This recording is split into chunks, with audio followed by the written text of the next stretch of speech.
together all that time. Do you want to get married again? I mean, you have. Hold on. Let me say this, because What you talking because we do hear about, and I think you talk about it every once in a while. First of all, you're pretty private, but you kind of. We know you have a relationship, but you are private about it. But you did say that you were in a relationship at one point with more than one person. You're in relationships. I'm in a relationships. You are in a relationships. Is it always a relationship? No, is it always relationships, or is it sometimes singular, or is it sometimes? No, it's been pretty much the same since before. Since nothing's changed since whatever was televised was. So you're in a relationships. Yeah, I'm a very comfortable place. Okay. Yeah, would you?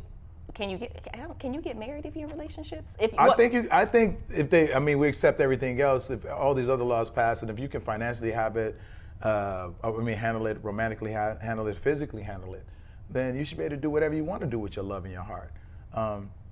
There's a lot of women out here chasing monogamy, and a lot of men chasing monogamy, and they're trying to get it from people that it doesn't really exist in. We're out here shopping for the frozen foods in the bread aisle. Yeah. And that's why it's not fitting. But if we're able to find each other and find someone who supports you and your mind, and find a person that feels like family, because at the end of the day, the only reason we talk about, for the most part, I don't want this person with that person, because you don't want them having sexual encounters with that person. You're like, they're getting the same intimacy I'm giving. She was screaming, saying it's mine. He was saying this mine.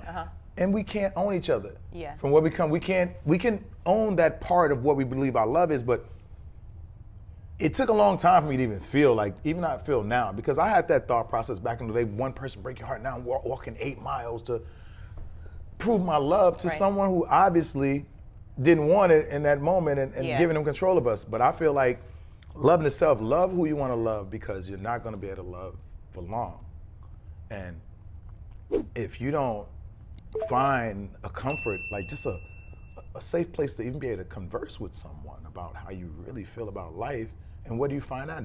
You find out within your friends, you find out within a unit. But we'll tell people in a minute, it'll take a village to raise a child, but what about the true villages around our relationships? If we think about the success